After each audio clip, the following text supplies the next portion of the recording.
saffron messy particles adorn on Krishna's lotus feet. And Prabhupada describes it that when a pure devotee of the Lord speaks, because he surrendered and he has access to Krishna's lotus feet, he unsettles those saffron messy particles, and through the sound vibration, when those saffron messy particles enter the ears of the listeners, and through the channel of ears, when they enter the heart, then the living entity at once remembers the lost relationship with Krishna. So we are very fortunate that we have His Holiness Bhakti Rasamrita Maharaj amongst us today, who has been practicing Krishna consciousness for almost all his life, and he has spent a lot of time in Pulidham of Vrindavan and traveled extensively preaching in universities, corporates, the spiritual message of India. So please give your attention and carefully listen to the message he has to carry. His Holiness Bhakti Rasamrita Swami Maharaj Ki Jai. Hare Krishna. Hare Krishna. Prabhupada Ki Jai.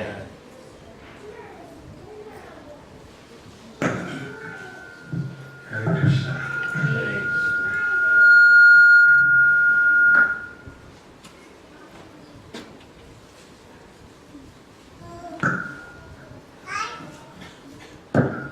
Hare Krishna.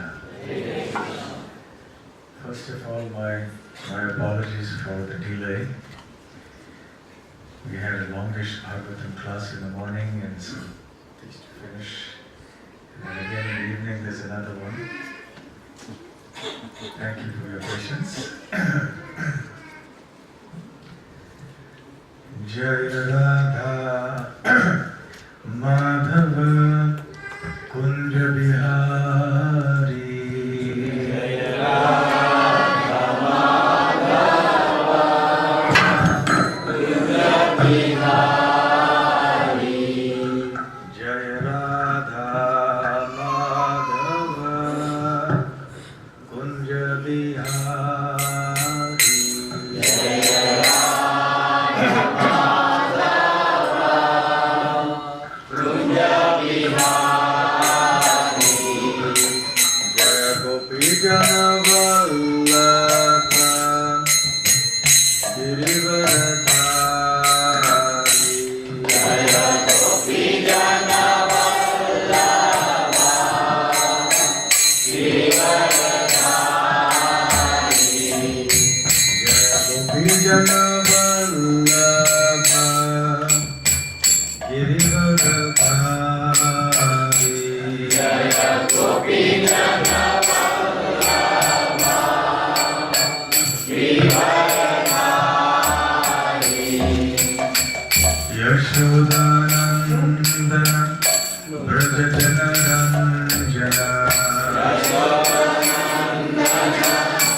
Jaya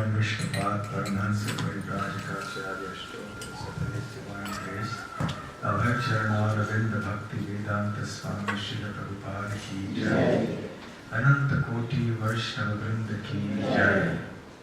Shri Shri Gaur Nitai Ki Jai. Nitai Gaur Premanande. All glories to the assembled devotees.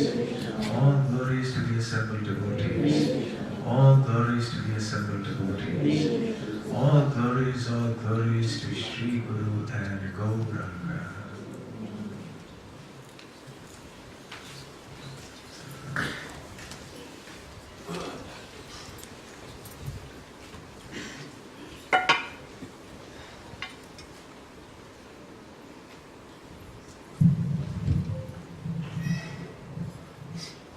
Hare Krishna. Hare Krishna. Om Jnana-Timirandasya Jnana-Janushalakaya Chakshurunmilitam Yena Tasmai Shri Gurave Namaha.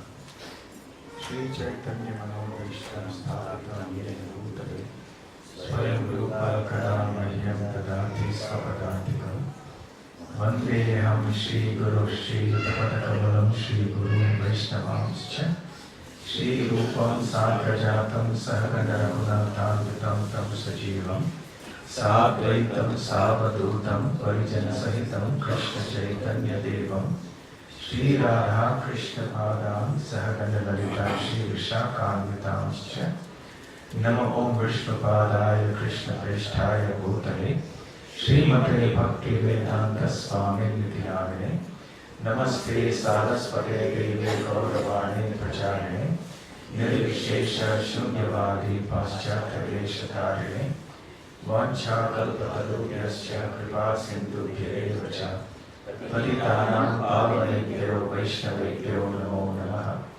Jai Shri Krishna Chaitanya Prabhu Nityananda Shri Advaita Gadadhara Shivasari Gaur Bhaktivinoda Hare Krishna, Krishna Krishna, Hare Hare, Hare Rama, Rama Rama, Hare Hare.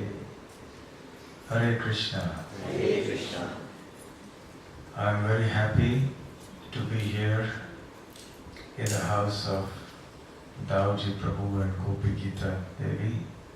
It's not a house, it's a temple.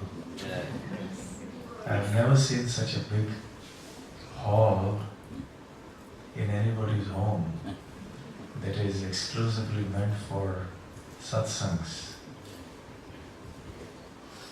So definitely I think it's something very exceptional. So I think you planned, where is Dauji? Is here? So I think you planned the house like this, so that this would be a place where devotional gatherings could happen. And such a magnificent temple here. You've created Vrindavan and Navadvip. And it's very nice to see all of you gathered here today. It's almost 3 times the size of our temple.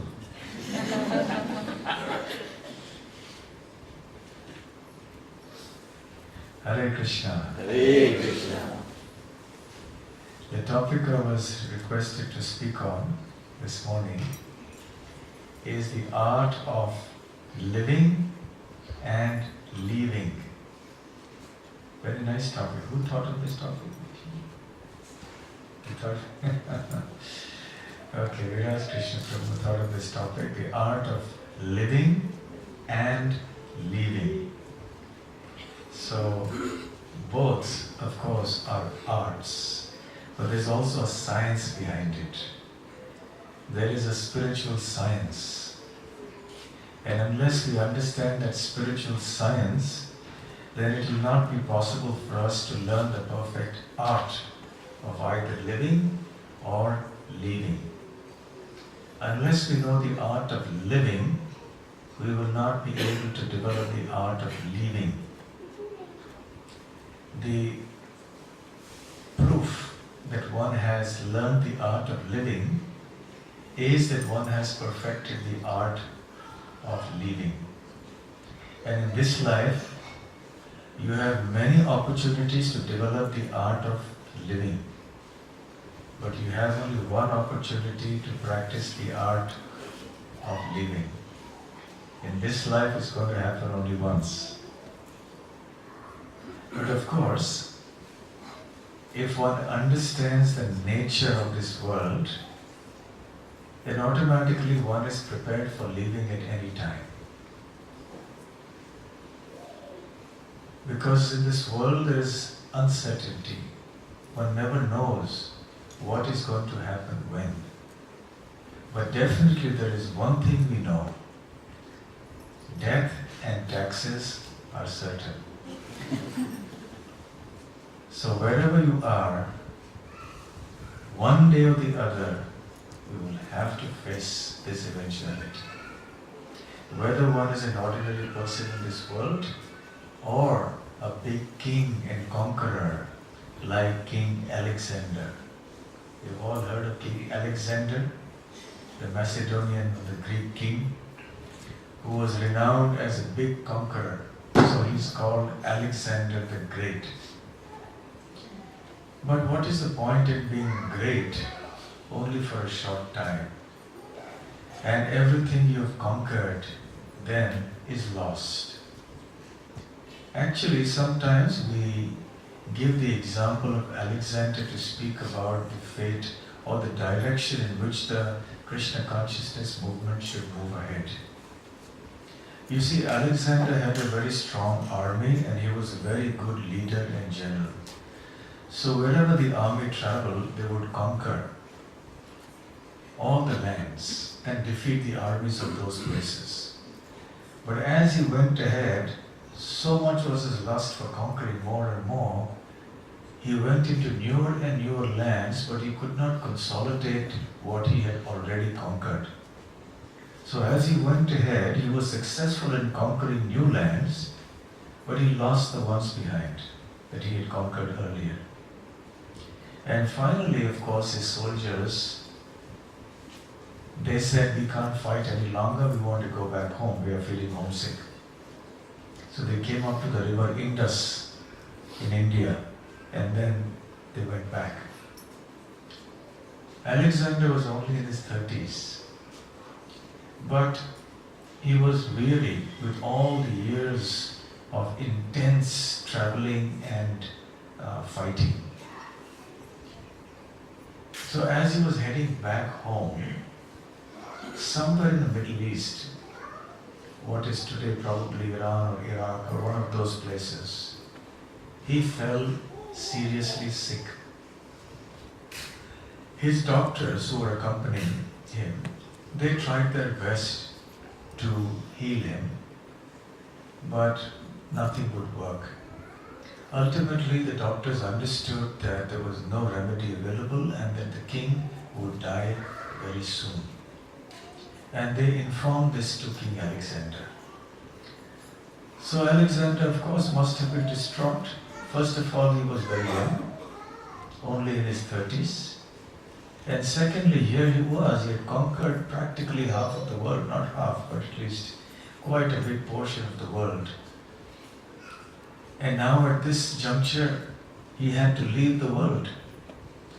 But in any case, this was a good time for introspection and thinking about life and thinking about the world and about death.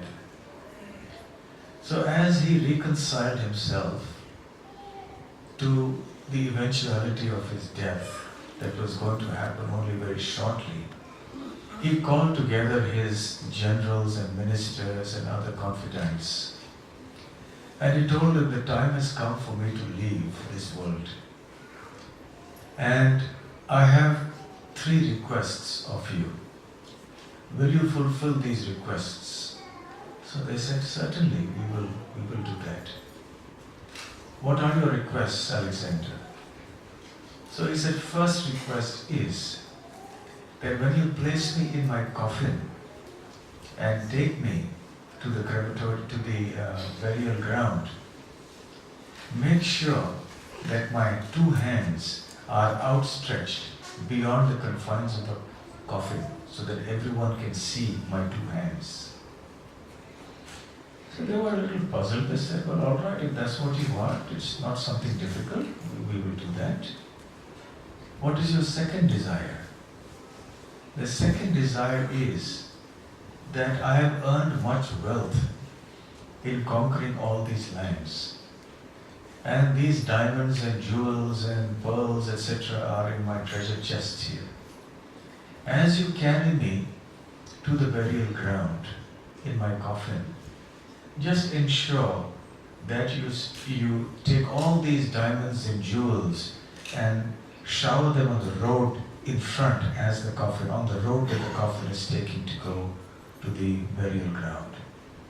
So they were even more surprised. They said, all right, we'll do that. What is your third request? He said, the third request is that my physicians, my doctors, they should be the pallbearers. They should be the ones who will carry the coffin all the way to the burial ground. So they said, okay, we'll do all of these three things, Alexander. But just tell us the mystery of why you have asked for these three requests to be fulfilled. What is the reason? So he said, look, I am known as Alexander the Great. I have conquered so many lands, so many kings, so many armies. I have won the best armies in the world. But see, today, what is my fate? I am only in my 30s, and yet I have to leave everything behind. So, the reason for asking that my hands should be outstretched beyond the confines of the coffins is to show the world that, look, I came with nothing, and when I go out, I'm not carrying anything with me. All my wealth, all the things that I had conquered are just here. My hands are empty. I'm not going to carry this away with me at death. So, all right, Alexander, what about the second request? He said, throwing all the diamonds and jewels in front of my body indicates that they are of no value. What have they done to me? Have they saved my life? Have they given me a better quality of life? Am I able to carry them away with me? These diamonds and jewels are of absolutely no use to me. At the end of the day, now in my young age, when I have to die, these jewels are completely useless for me. So throw them on the street. The third request, Alexander, why that? He said, you see, the best physicians in my kingdom, and even the best physicians that we got in the kingdoms that we conquered, were all at my disposal. But none of them have been able to save me. And for me, death is certain. It's going to happen very shortly. So even if one has the best doctors, the best medicines, etc. in the world, no one can save us when the time comes for us to leave this world. What is destined has to happen, and it will happen at the time it is supposed to happen, whether one is young or old or anything. So the ministers followed his orders. Alexander gained wisdom, but unfortunately it was too late. Now he could not do anything about it. He developed a certain sense of renunciation. But what good is this level of renunciation now, when it was too late? You see, renunciation from the world is not enough. That in any case we will be forced to do at the time of death. What is death? Death is forcible renunciation, isn't it? We are attached to all the things of the world, but at death we are forced to leave everything. So for those who don't want to be detached, who don't want to develop a certain kind or certain degree of renunciation, they will be forced to do so at the time of death, if not earlier. Many times it happens earlier also. So that is the nature of life in this world. So unless we recognize that death is certain, we will not be able to understand how to live. If we do not understand the significance of living, and we don't keep the inevitability of the prospect of leaving in the forefront of our minds, and we don't plan our life accordingly, we will never be able to learn the art of living. Because ultimately, as Alexander discovered, everything that we work hard for in our life is going to be taken away from us at death. If one is a millionaire, let us say, there is no guarantee that one will be born in the next life as a millionaire too. One may be born in a very poor family. One may even not get a human form of life. So therefore, one has to consider this phenomenon of death. People don't like to talk about death because it is too unpleasant. And the very thought of death indicates to us that we are ultimately all going to be failures. Even the most so-called successful person in the world is ultimately going to be a failure because he or she will have to leave everything behind. So what is the meaning of such success and such glory, such wealth, position, power, prestige, enjoyment? It's all like a flickering thing, like a will-o'-the-wisp or like a castle in the air. We work hard and struggle hard. We have so many hopes and ambitions and aspirations for getting happiness in this world. But ultimately, we end up failures. What is the mortality rate in Australia? 100%, that's right. Because everybody has to die. Nobody escapes. And what is the mortality rate in the rest of the world? 100%. But we act in a way that we think it's never going to come. We don't want to think about it because it is so inconvenient. So like an ostrich that buries his head in the ground in the face of danger, human beings who are very materialistically inclined do not want to think about death, let alone prepare for it. In the Mahabharata, there is this episode of King Yudhishthir having a dialogue with a yaksha, a resident of one of the higher planets. It's a long story, but I'll just mention that the yaksha asks him many questions which he has to answer and get right if he wants to bring his brothers back to consciousness. So the yaksha asks him many questions. And one of the questions he asks is, what is the most amazing thing in this world? And Yudhishthir Maharaj answers, Ahanya ahani bhutani gachanti ha yamalayam sheshah sthavaramicchanti kim ascharyam matah param. He says, Ahanya ahani. Every day one sees that there are living entities who go to the abode of Yamaraj. Gachantiha Yamalayam. Yamaraj is the demigod in charge of death. It is his unpleasant duty to see that every person who dies at the time that he or she is supposed to die according to his karma, his destiny.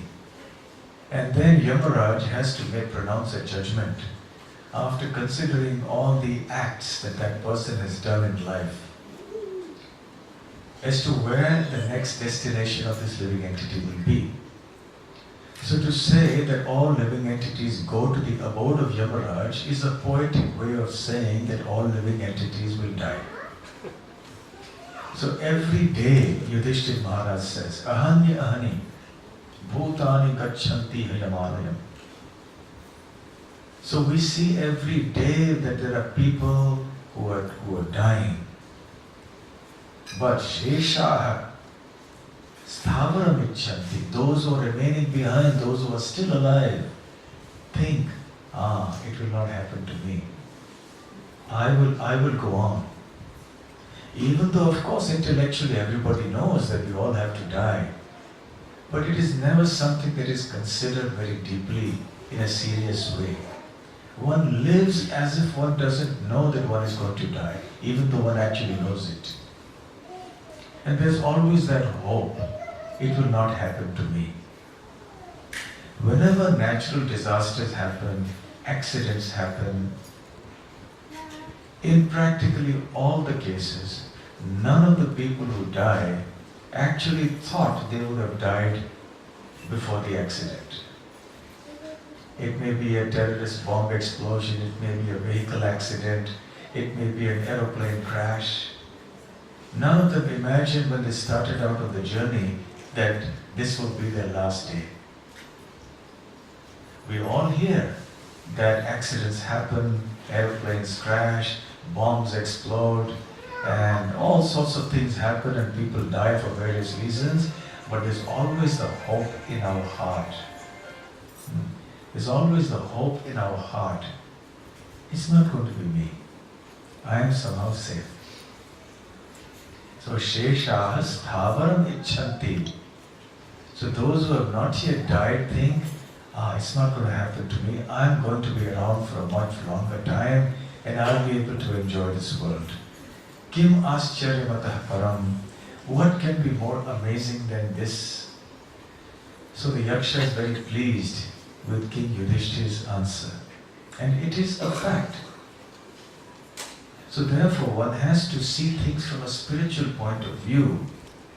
Chanakya Pandit has said that if one wants to be successful spiritually, then one must be conscious that death can come at any time. And one has to prepare for it. If one wants to be materialistically inclined and make progress in that field, then one has to forget that there is something called death. One has to push it out of one's mind. Because if you think that there is something called death, you're going to wonder, why on earth am I working so hard day and night? For what? And then all of it is going to be taken away.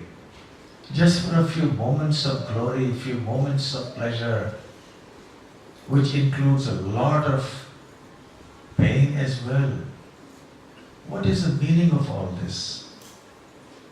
So therefore, unless we understand and seriously consider the phenomenon of living, we will never know why we have to live and how we have to live. Actually speaking, the art of living will depend on our conception of not only death, but what will happen after death. A very important point. And because most people think that everything ends at death, so their philosophy is eat, drink and be merry. Who has seen what will come in the next life? In ancient India, there was an atheistic sage. Yes, it may seem like a contradiction in terms. How can a sage be atheistic? But there were some sages who were of that type, atheistic sage. His name was Charvaka Muni. And he has a famous quote. Rinam kritva ghritam pibet yava jivet sukham jivet bhasmi bhutasya dehasya kim punaragamano bhavet. So Charvaka's philosophy, and he has many followers and disciples today. He's probably the most popular guru in the whole world, even though people may not know that they are following him. They are following his philosophy. So what is his philosophy? Rinam kritva. Rinam means debt. So borrow money, beg, borrow, steal, whatever. Ghritam pibet. But drink ghee. You see, in Vedic culture, opulent living consisted of eating food cooked in ghee. Nowadays we cook in all sorts of other things. But in pure cow's ghee, then that is real life. That means you're living life out. So food cooked in ghee is delicious. So his philosophy is that beg, borrow or steal, but enjoy life. Ranam kritva ghritam pibet yavat jivet sukham jivet. So long as you're alive, live happily, eat, drink and be merry. Bhasmi bhutasya dehasya. when this body is destroyed and becomes ashes, kim punar agamano bhaved. What's going to be there? Nothing else after that. There's no question of afterlife or anything. Everything is destroyed with the body. So they don't appreciate that there is something called the Atma, the soul, which is spiritual, which is eternal, and which outlives the body. When the body is destroyed, the soul is not destroyed. This fundamental fact is not understood or known by most people in the world, unfortunately. Therefore, they think that everything will end at death. So they say, who has seen anything like the next life or anything? So therefore, just make the most of what you have in this life. So because they have no consideration of anything in the next life, so they want to enjoy this life to the maximum. So for them, what is the meaning of death? Actually, in one sense, death is a complete humiliation. Death is complete failure. Because all their plans are going to be dashed. All their hopes are going to be destroyed. So anyway it's going to come. So in the middle, let us make the most of it. Let us enjoy as much as we can. So this is the philosophy of Charvak. But for those who are truly enlightened, they don't think like this. They understand that life is a continuum. The Atma will go to the next body, and to the next body, and to the next body. And so long as the soul is stuck in the cycle of birth and death, there will be suffering. Because accepting a material body means suffering. So Srila Prabhupada explains that this human form of life should be used to prepare for the next life. So the art and science of living will depend on the understanding that there is a next life. So the question is, what kind of next life should we have? Given that this is a certainty that there will be a next life. As Krishna says in Bhagavad Gita, Jatasya hi dhruvo mrityu dhruvam janma mritasya cha. For one who is born, death is certain. For one who is died, birth is certain. So we have to prepare for the next life. So what kind of next life are we going to get? And what kind of next life should we want to get? In the Bhagavad Gita, Krishna says, Yam yam vapi smaran bhavam tyajatyanti kalevaram tam tam evaiti kaunteya sada tad bhava bhavitaha. My dear Arjuna, according to the kind of consciousness that a person has at the time of death, accordingly, he or she will receive the destination in the next life. In other words, if one has cultivated throughout one's life a consciousness that is like an animal's consciousness, then one will get an animal's birth in the next life. If one has developed a consciousness that is extremely sinful, then one will go even lower, go to the hellish planets. If one has acted in the mode of goodness, then one might become a demigod and take a birth on the heavenly planets. In any case, one will have to be reborn again. In a higher or a lower or a similar grade of life.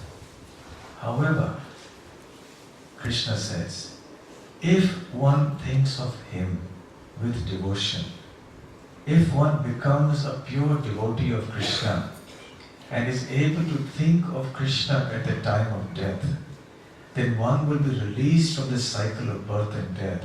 One will not have to take birth again in this miserable material world. Antakale cha mameva smaran muktva kalevaram yah prayati samadbhavam yati nastyatra samshayaha. Antakale, anta means the end, kala means time.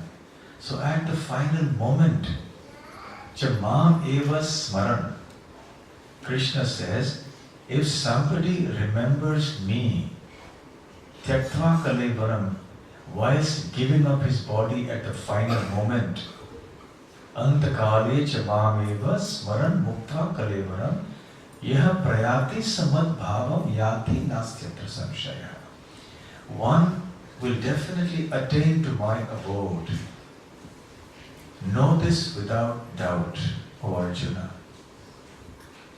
So what does it mean to attain Krishna's abode?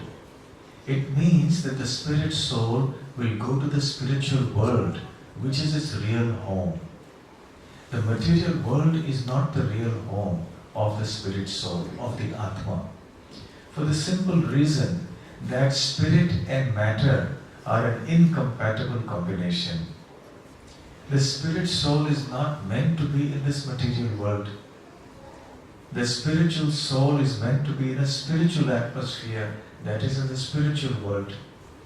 Inasmuch as a fish is not meant to be on the land, a fish is meant to be in the water.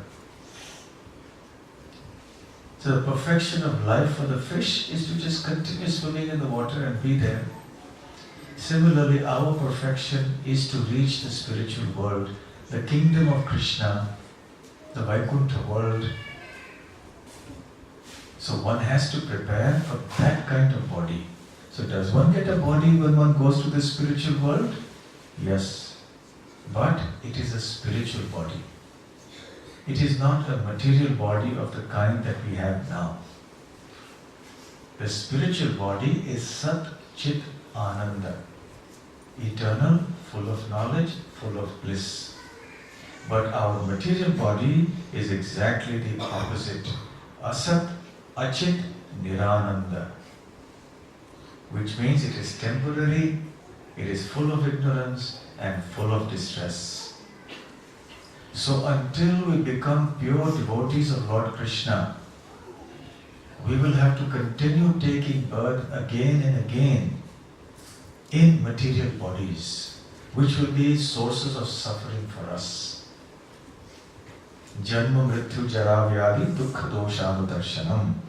In Bhagavad Gita, Lord Krishna says that one of the symptoms of knowledge is to recognize that the four basic forms of suffering in this world are birth, death, old age and disease. So if you have a material body, these four distresses will be there. So if one doesn't want this, then one must take shelter of Lord Krishna's lotus feet. So one can become a pure devotee and then get released from this miserable cycle of birth and death. Therefore, a great devotee has prayed, Punarapi jananam, punarapi maranam, punarapi janani jatare shayanam, iha samsare bahudustare, kripaya pare pahi murari. O Murari, O Krishna, this material world is truly a very miserable place of great difficulty. Why? Punarapi jananam, one has to take birth again. Punarapi maranam, one has to die again. Punarapi janani jatare shayanam, after death again one has to occupy the womb of a mother, and the cycle goes on and on and on. So please relieve me from this, O Murari, and give me shelter at your lotus feet. So this is our art of living, to live as a devotee of the Lord. What does it mean to be a devotee of the Lord? It means to be devoted to the Lord, to love the Lord, to love Krishna, to serve Him. And even if we don't currently love Him, we don't have enough love for Him perhaps, but we should continue to serve Him faithfully and sincerely under the guidance of bona fide devotees of the Lord. Then gradually we will also become pure devotees. We can't wait. We can't wait till old age and impending death to think, okay, now I will start becoming a devotee. That will not be possible. We cannot cheat Krishna. The great devotee, King Kulashekar, has prayed. Krishna tvadiya pada pankaja panjarantam adhyaiva me vishatu manasa rajahamsaha prana prayana samayeka pavata pittai kantavarodhanas vidhau smaranam kutaste. King Kulashekara was a great devotee of Krishna. And he renounced the world even when he was young, not that old at all. And he prayed to Krishna, Krishna, Tvadiya Pada Pankaja, Panjara, Antam. So, your lotus feet, they are like a network. Manasa, my mind, is like a swan, the king of swans, Rajahamsa. If you have observed swans in a beautiful lake where there are lotus stems and flowers, the swan will usually put its beak into the network of the stems and goes right inside to take the nectar. Adyaiva, adya eva, adya means immediately, eva, certainly. Manasa, so let my swan-like mind be entangled or engrossed in the network of your lotus feet. Because at the time of death, it's going to be very difficult. I will not be able to bring my mind to focus on you at that time because it's very painful.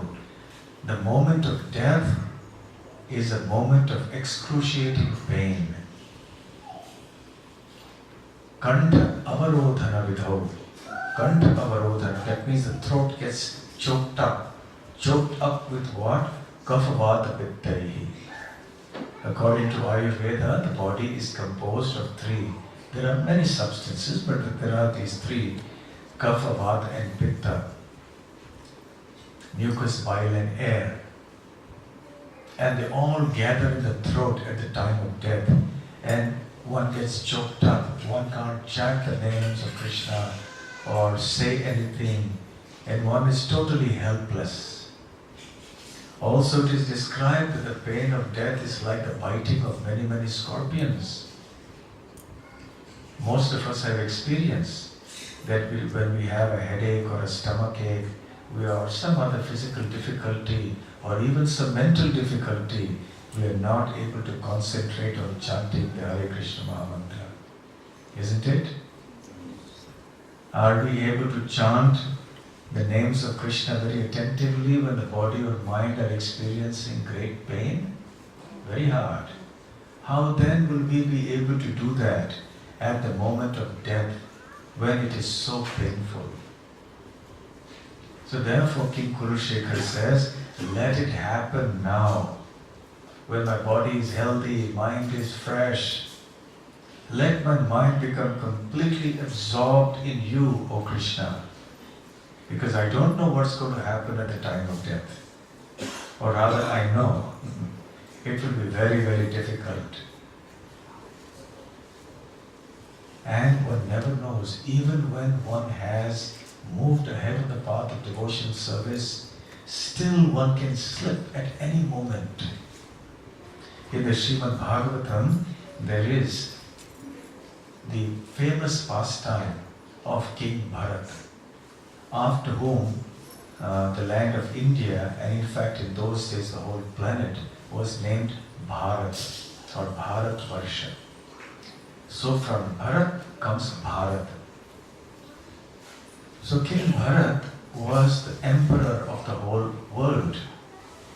He renounced the whole kingdom and everything to go to the forest to perform austerities, to attain spiritual perfection. That was the way the kings also were trained in the olden days in the Vedic culture. And imagine giving up a whole kingdom, which was the whole planet, unimaginable wealth, all sorts of luxuries and comforts available, so much power. But still, he just easily gave it up. Because from childhood, there was training in renunciation. People, even children, were taught this philosophy. So they would learn that this material world is not a permanent place. we should not become too attached to it. We should develop a sense of detachment day by day by practicing devotional service to Lord Krishna. So by the time he attained a mature age, King Bharat left his kingdom, went into the forest and began rendering devotional service to Lord Krishna there in the forest. It so happened that one time, on the other side of the river, from where he was stationed, and he had built his little ashram, he saw a doe. A doe is a female deer. And she was grazing on the banks of the river. Suddenly there was a noise of a tiger or a lion roaring. The doe got so frightened that she just jumped into the river in fear. And as she did so, she gave birth to a baby deer. She was already pregnant at that time, at an advanced stage of pregnancy. And she died, but the baby survived. And the baby was transported by the waves of the river to the other side, to the other bank. And Maharaj Bharat was watching all this. So naturally, when that baby deer came right up to his side of the bank of the river, he could not just sit and do nothing. So he lifted that baby deer. And the baby deer needed protection because it was just born. So he gave the baby deer some protection and built some nice place for it to stay, would feed regularly the deer, and he would fondle the deer. And the days went by like this, and King Bharat became more and more attached to the deer. So much so that he even gradually started neglecting his devotional practices, and his austerities loosened considerably. And whenever the deer or this deer used to be out of sight, he would go practically mad with anxiety, wondering, where has the deer gone? Has it been eaten by some tiger or lion somewhere? Has it been lost in the forest somewhere? So he completely gave up his spiritual practices, and instead of becoming Krishna conscious, now he had become deer conscious. One time when the deer was missing for some time, he went madly searching after the deer in the forest. He tripped and fell down. His head struck the ground. And just at the time, as he was lying down and about to leave this world, he was about to die, that deer came in front of his face. And at that time he left. And because he had been deer conscious, even though he was an advanced devotee earlier on, but now he was deer conscious, so he had to take birth as a deer in the next life. But fortunately, he remembered that. By the grace of the Lord, because he had rendered so much devotional service as King Bharat, he was enabled to remember in the deer body that he was King Bharat in the previous life. So he decided that he would be a sage amongst the deer. So he would not mix with the other deer because they were always gossiping. They were always doing so many materialistic things. He wanted to be a spiritual deer. So he would go and live near the ashrams of the sages in the Himalayas. And this way his whole life passed. In the next life he became a human again. He was known as Jada Bharat. And in that life he perfected his life. He was able to remember his previous two lives. So he resolved he would never again make the mistake that he did when he was in the body of King Bharat. So the point is that even if one has done devotional service for a long time, if one becomes careless in executing devotional service, it is very risky. One may not be able to attain one's goal. Therefore, the art of living means means that one should constantly be engaged in devotional service in the right company. In the 10th canto of the Srimad Bhagavatam, there is a very beautiful verse spoken by Brahma. Yane prayasamudapasya namanta eva jivanti sanmukharitam bhavadiya vartam sthane sthita shutigatam tanvan manobhir ye prayatso jita jito pyasitaistri lokyam.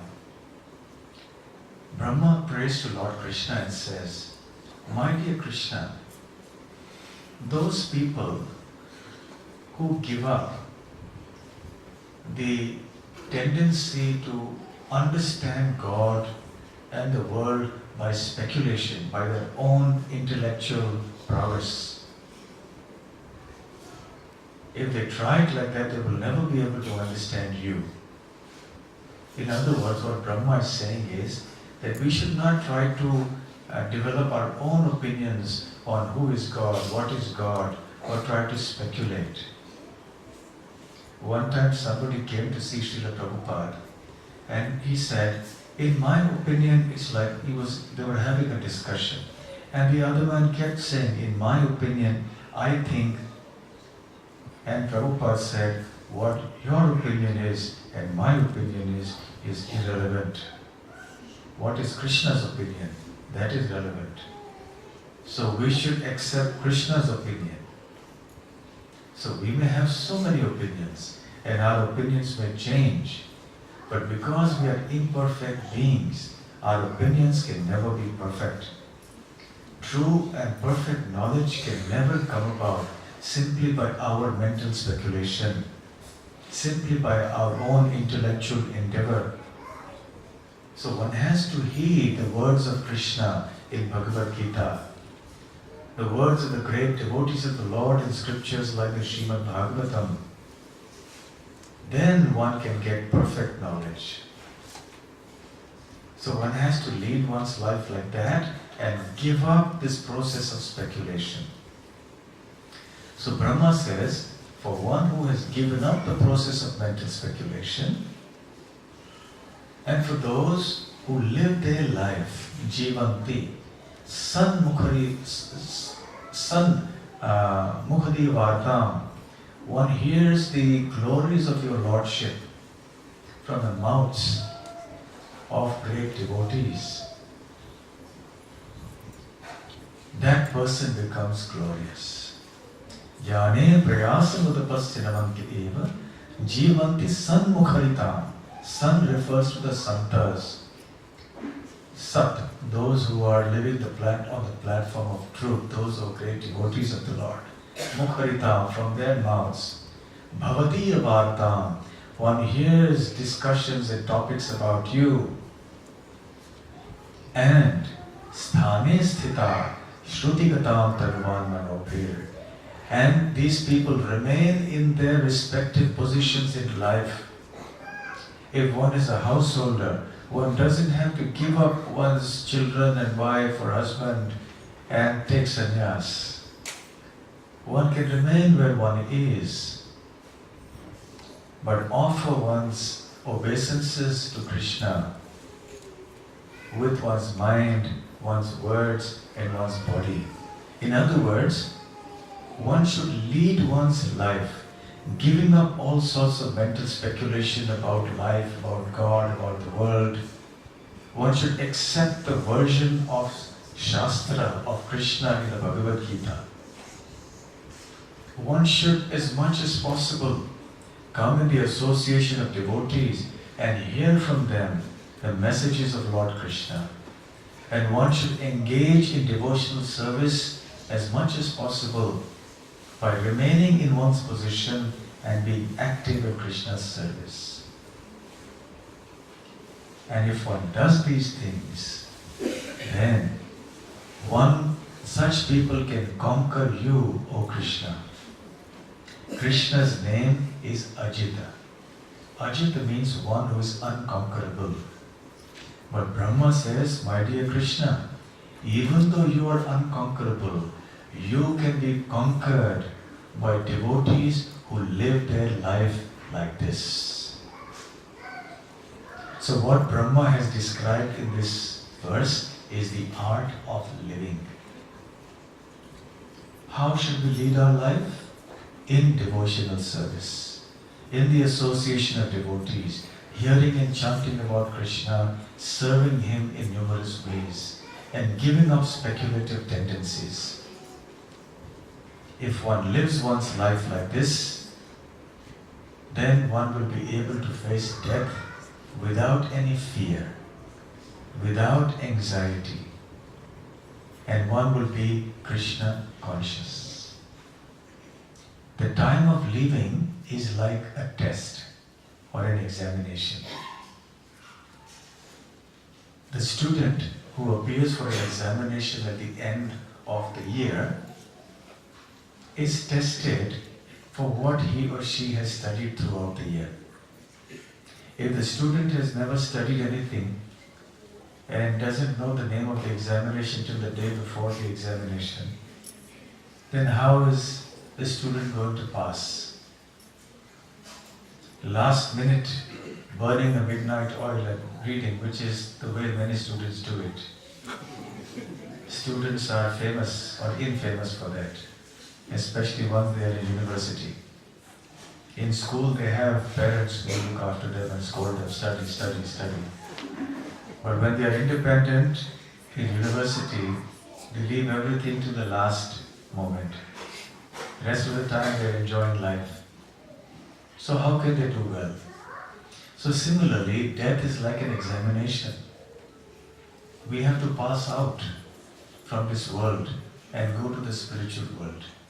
So how can we pass this test successfully if we have not studied, if we have not been good students of Krishna consciousness for our whole life? And even if we have come a little later on in life, never mind. But if we are earnest and sincere devotees, and we take to Krishna consciousness very seriously, then when the time for leaving this world comes, we will be able to leave it wonderfully, remembering Krishna, the Supreme Personality of Godhead, just like many great devotees have done. Bhishma, the legendary character from the Mahabharata, he had the power and the benediction to die at his own will, Ichha Marana. So even though he fell from his chariot and was defeated, he lay on a bed of arrows for more than 50 days, almost 55 days. The battle was over, the Pandavas had emerged victorious, but the time had not come for Bhishma to leave this world, because he wanted to go only at a certain auspicious time, which is called Uttarayan, when the sun would begin its movement towards the northern hemisphere. So he waited, and at that time, Krishna came there along with the Pandavas, and they all sat around Bhishma. Bhishma, of course, also gave many good instructions to Yudhishthira Maharaj. Bhishma's prayer was that he wanted to leave this world by gazing at the beautiful face of Lord Krishna. And Lord Krishna very kindly appeared to him in his last moments. And as Bhishma prepared to die, to leave this world, Krishna was sitting there in front of him. Bhishma focused his gaze completely upon him. And in this way, he gave up his life airs and ascended to the kingdom of Vaikuntha, the spiritual world. That is because Bhishma was a pure devotee. Whatever we have engaged our consciousness in throughout our life, whatever we have been attached to throughout our life, we will think of at the time of death. If that is the most predominant thing in our consciousness, we will think of that. So therefore it is very important we cultivate Krishna consciousness regularly. The great devotee Haridas Thakur also left the world in a similar way. He spoke to Sri Chaitanya Mahaprabhu and told him that I would like to leave this world before you. Because if you leave the world before me, then I will not be able to tolerate this separation from you. So please grant me this benediction that I will leave the world before you, and when I leave the world, I will gaze at your beautiful lotus-like face. So Chaitanya Mahaprabhu granted him that wish. And Haridas Thakur also passed away from this world, gazing at Sri Chaitanya Mahaprabhu, who is none other than Krishna himself. And at that time, everybody remembered the passing away of Bhishma Dev on the battlefield of Kurukshetra. So there are many, many such examples in the scriptures and in history. Srila Prabhupada, the founder Acharya of the International Society for Krishna Consciousness, he went to America at the ripe old age of 69. He left Vrindavan to go there. And in 12 short years, he established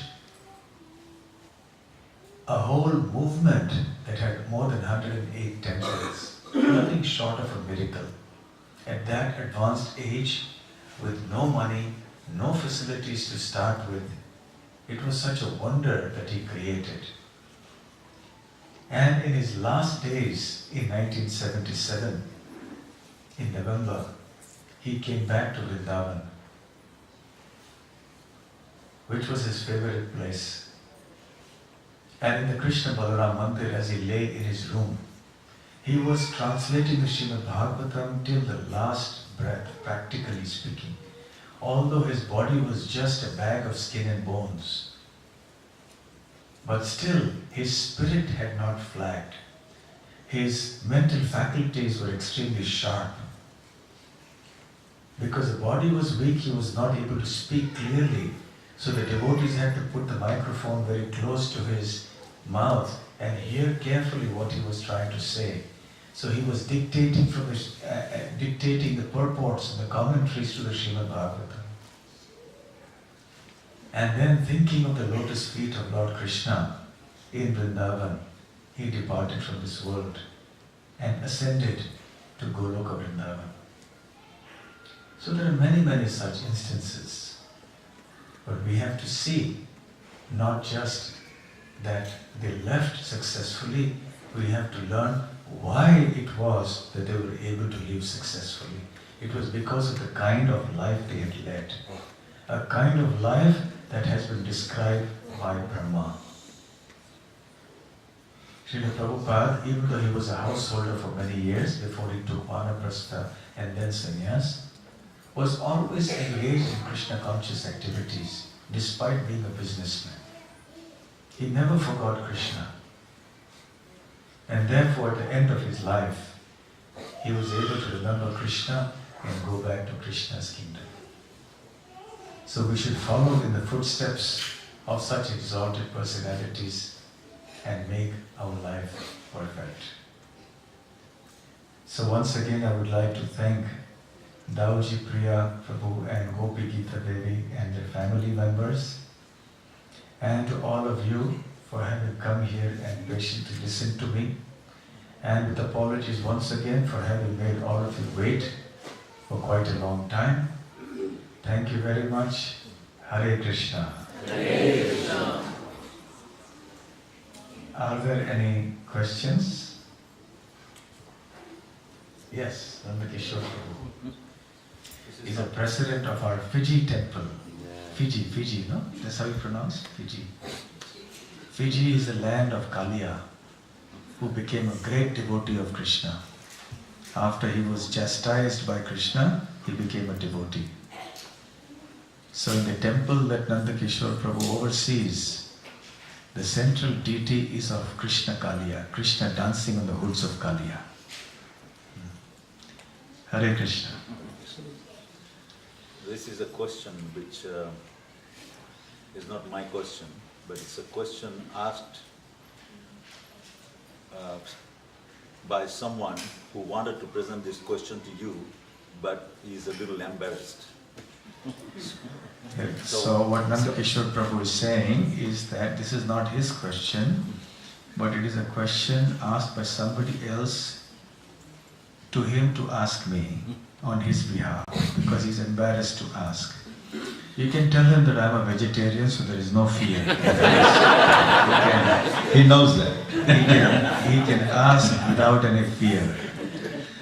Right. I think this same question may be in many devotees' minds also. Okay, sure. So I thought maybe it's a good opportunity. You are here, we will hear it right from your experience as well. This is in regards to devotees who have been in our society for a long time. And they have come of an age where they have, their material life is all set, they have enough money, their children are settled, everything has happened. Like properly, they have no anxiety about anything. But they are still going to work after almost being 60 years of age. They are going to work just because they say that they don't know otherwise what to do with their time, especially because they are not good like others who are engaged in preaching or engaged in other services. That's what they have been doing throughout their life, like being a salesperson or something like that in a shop. And even at this age, they're going and doing this when they are almost, everything. They don't need to work, but they're still going to work. Not for money, but they don't know what to do. And they often wonder whether actually they're doing the right thing or what kind of advice you would give to people, a person who needs to concentrate and become fully Krishna conscious. If they are in a work environment, then they are dealing with all sorts of karmic situations all the time. So he was asking his advice whether he is properly situated according to his inclinations at the moment, or he really needs to re-evaluate his situation, or what to do. Yes, he needs to re-evaluate. He should now serve Krishna rather than doing some job.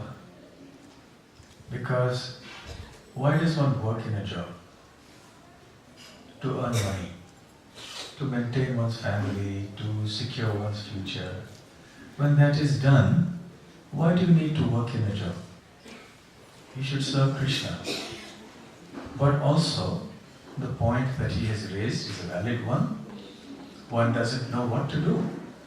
If one gives up a job, if one doesn't have adequate Krishna conscious engagement, one would just be idle, sitting at home doing nothing, and that is also not good. So the solution is that this devotee should sit with other senior devotees and discuss in what way he can find gainful spiritual engagement. Srila Prabhupada was a genius, and he devised so many different ways in which one could serve Krishna according to our propensities. It's not that if one is not an accomplished preacher, or that one is unable to give a lecture, or that one can't remember many verses, that one can't do any other service. No. There's plenty of services available in Krishna consciousness. One could worship the deities in the temple, one could cook for the deities, one could do other sorts of services that are supportive in nature.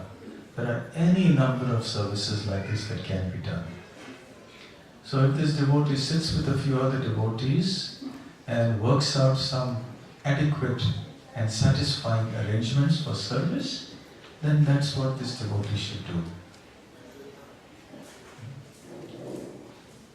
And once you cross 60, and if you have all the money that you need and you have fulfilled your worldly responsibilities, there is no need to work now. Now just work for Krishna. and find out what the different ways are in which one can serve Krishna according to one's inclinations. Okay? Hare Krishna, yes.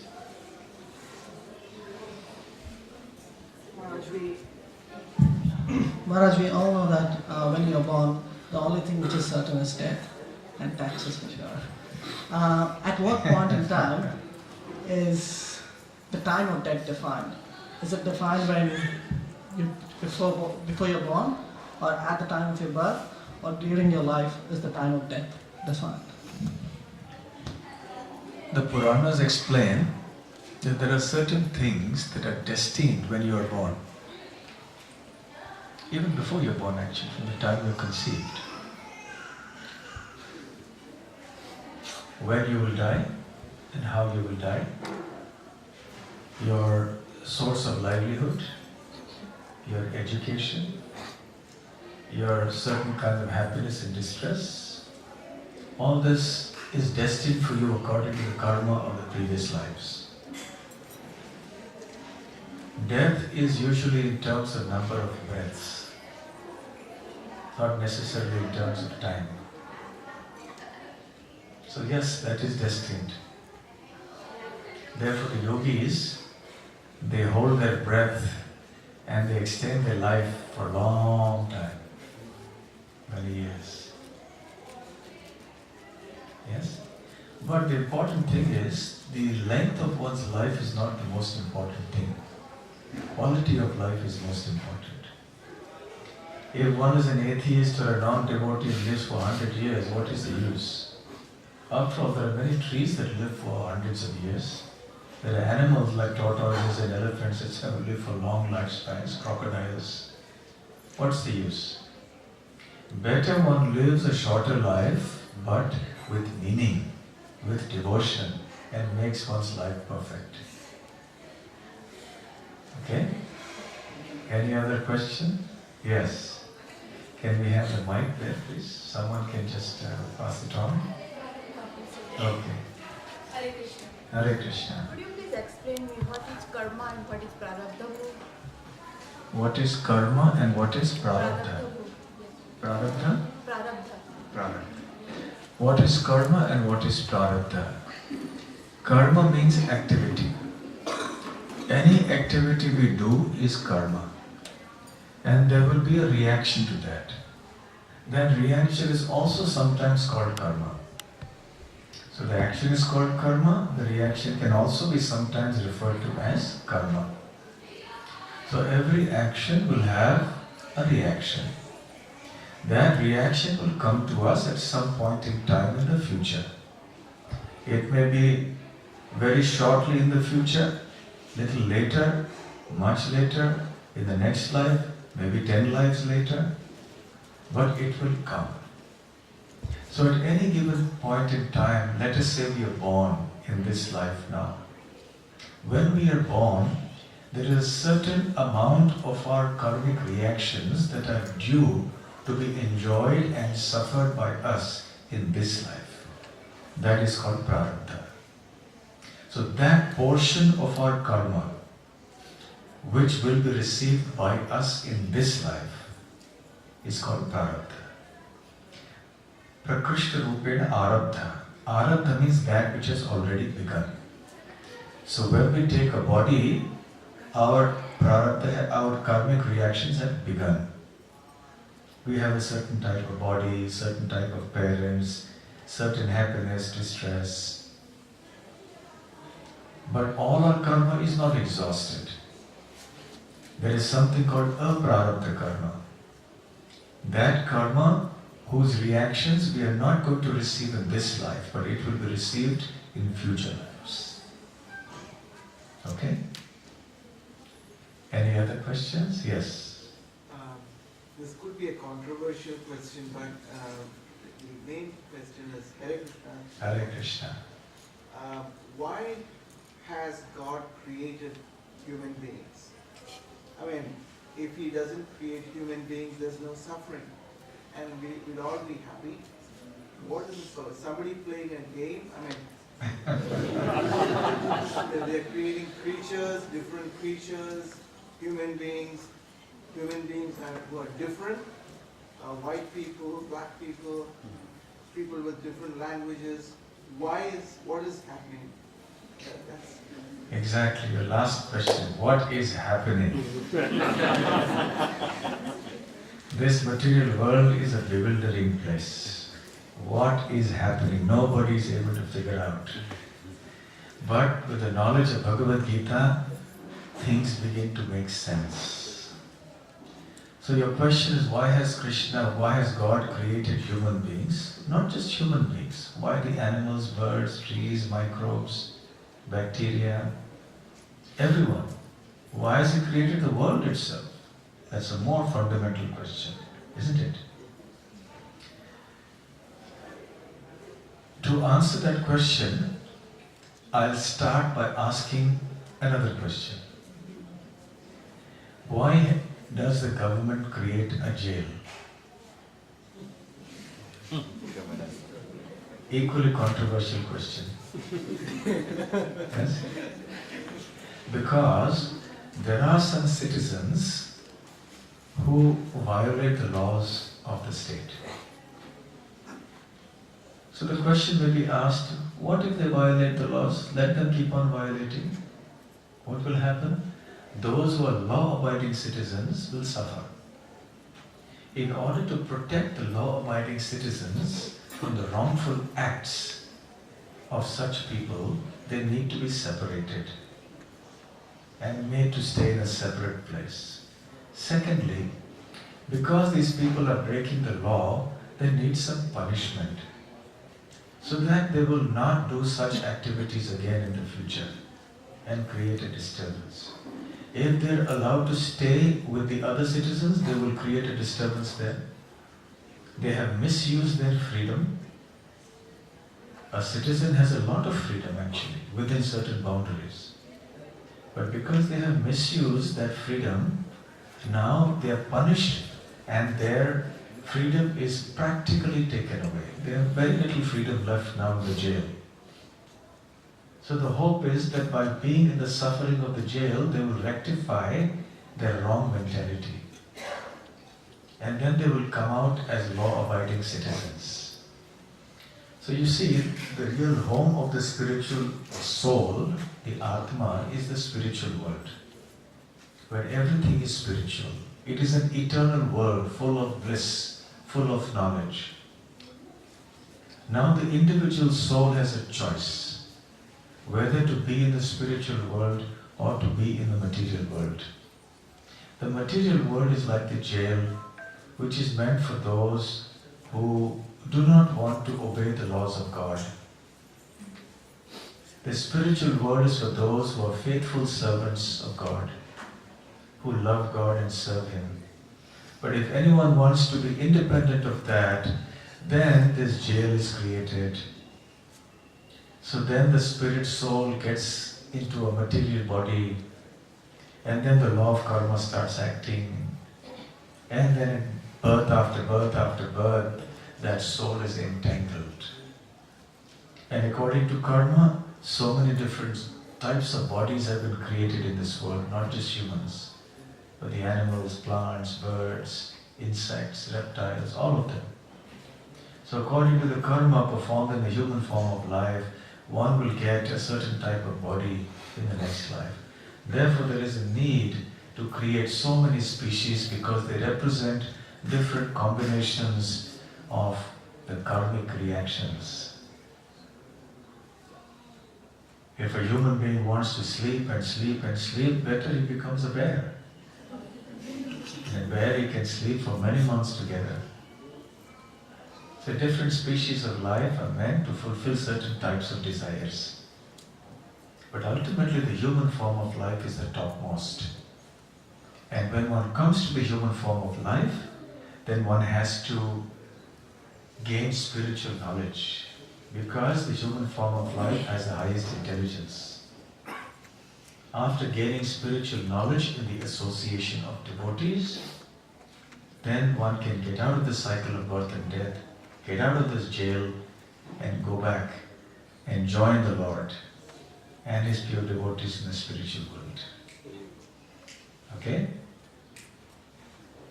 One final question. Yes. Hare Krishna Maharaj. Hare. My question is related with the karma question that was asked earlier. Yes. So, does negative thoughts of the mind, which have not been translated into actions, do they attract and collect or gather bad karma? Okay, so the question is, do negative thoughts in the mind, which have not been translated into action, also generate bad karma? In Kali Yuga, the Lord is very kind, so He has given us that relief, that bad thoughts in and of themselves will not generate bad karma. However, here is the catch. A bad thought is like a sensation that creates an impression called a samskar on the chitta or on the consciousness. Just like you have in wet mud, you place a footprint. So it forms an imprint there. Or like you have sound on a tape, a video or audio tape, you have the sound that is recorded there. It's an imprint. So similarly, an action or even a thought will be imprinted on the consciousness, on the mind. Now, this imprint leads, or shall we say, acts as an impulse for committing that act, from translating it from thought into word or deed.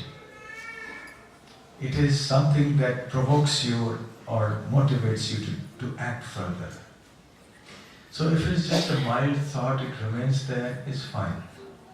It's not able to create much of a ripple. But if you keep thinking that again and again and again, that's some scar that becomes deeper and deeper. And then it becomes more powerful, and now it will provoke that person to speak or act in a certain way. Let's say that we develop some bad feeling about somebody. Happens in life or no? Happens. It was just a passing thought there, fine, we'll move on with it. But if we think about it now and keep returning to that thought and we dwell on it, that impression becomes stronger and stronger and stronger and stronger, and we're not saying anything, not doing anything, but just thinking in our mind, what a horrible person. We're saying like this. So what will happen? One day that impression will be so strong that helplessly the words will come out of the mouth. Okay? And then when they come out of the mouth, then we'll be more inclined to say it again.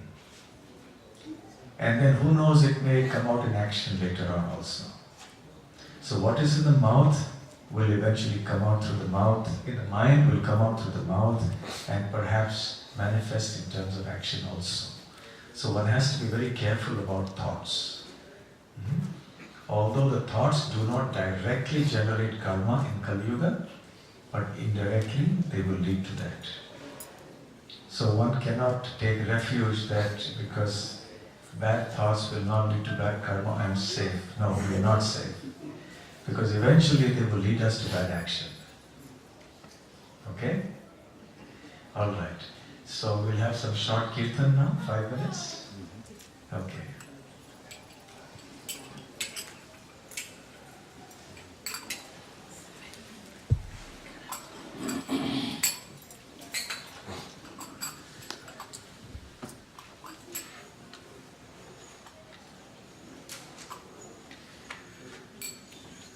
Hare Krishna, Hare Krishna, Krishna Krishna, Hare Hare, Hare Rama, Hare Rama, Rama Rama, Hare Hare, Hare Krishna, Hare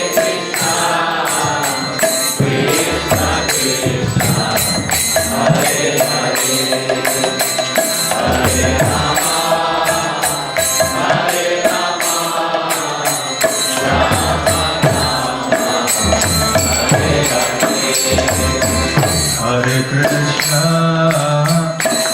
Krishna, Krishna Krishna, Hare Hare, Hare Rama, Hare Rama, Rama Rama, Hare Hare.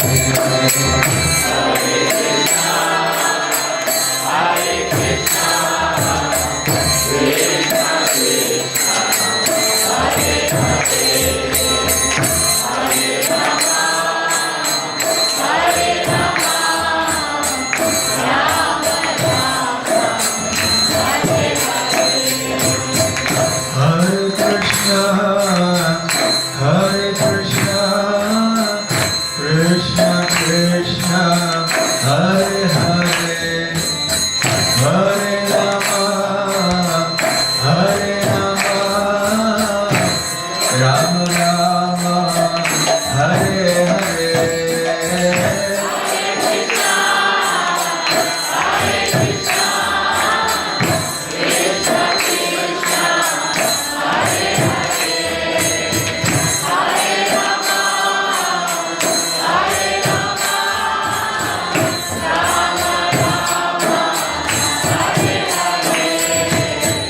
Hare Krishna, Hare Krishna, Krishna Krishna, Hare Hare, Hare Rama, Hare Rama, Rama Rama, Hare Hare. Hare Krishna, Hare Krishna, Krishna Krishna, Hare Hare, Hare Rama, Hare Rama, Rama Rama, Hare Hare. Hare Krishna, Krishna Krishna, Hare Hare, Hare Rama, Hare Rama, Rama Rama, Hare Hare. Hare Krishna, Hare Krishna, Krishna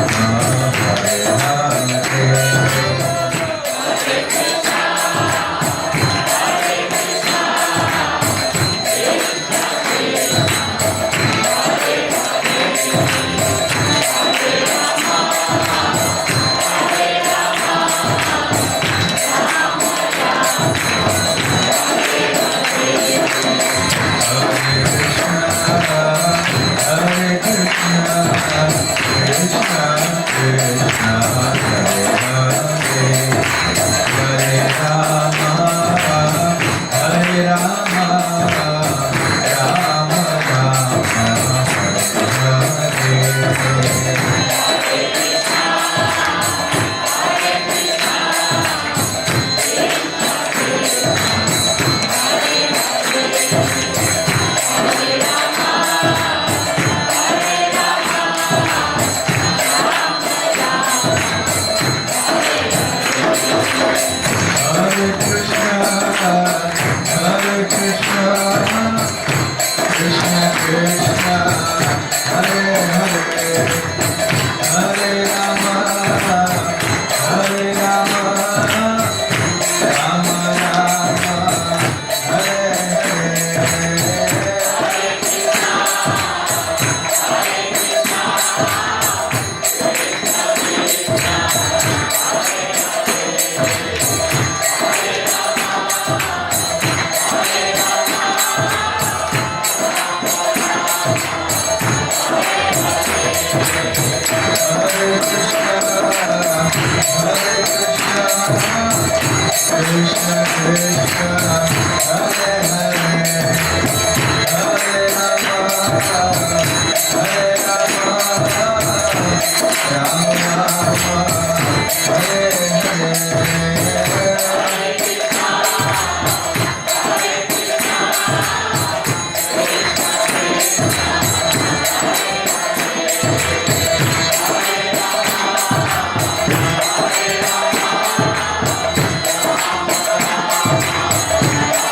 Hare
Hare Krishna,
on the harmonium. Hare Krishna. Thank you everyone. Thank you Maharaj for a wonderful class. It is said that Hindi mein kehte hain, Ant bala to sab bala. So thank you for an amazing insight on art of living a higher and purposeful life with Krishna consciousness, which leads to a happy ending. We have another festival of Gita Jayanti coming up this Saturday. We will recite the Bhagavad Gita, the auspicious words directly spoken by Lord Krishna himself. The program will start from 1 p.m. at our temple in 17 Mile Rocks.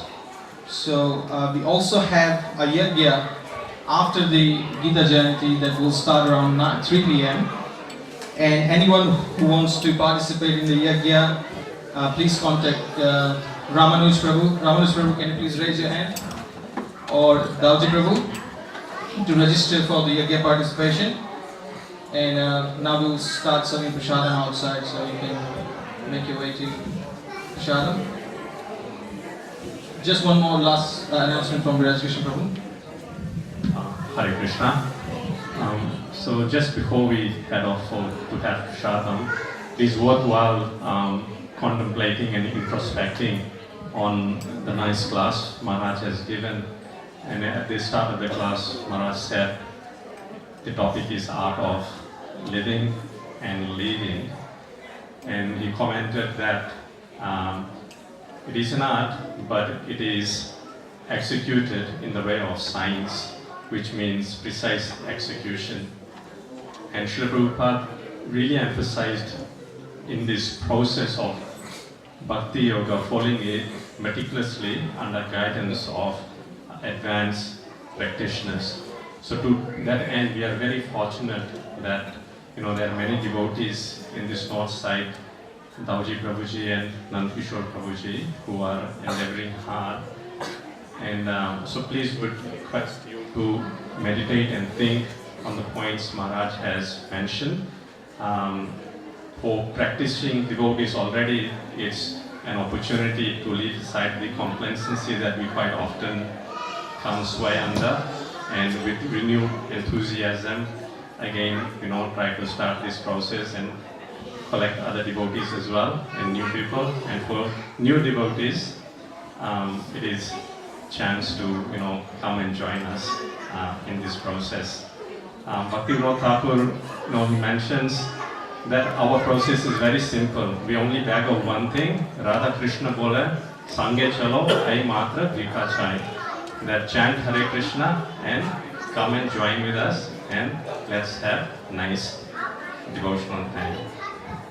So we'd like to take this opportunity especially to thank His Holiness Bhakti Rasamrita Swami Maharaj, who has visited Brisbane this for the first time, but we certainly hope that there are many more times to come. So to that end, let's thank Maharaj by chanting Hare Krishna, and more importantly by praying to him that he comes again in a very near future. Hare Krishna, Hare Krishna, Krishna Krishna, Hare Hare, Hare Rama, Rama Rama, Hare Hare. And we would especially like to thank their grace Dauji Prabhuji and Gopi Gita Mataji for hosting this program. Hare Krishna. Hare Krishna.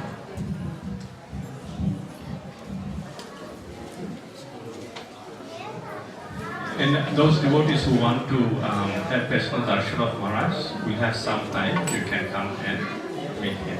Hare Krishna.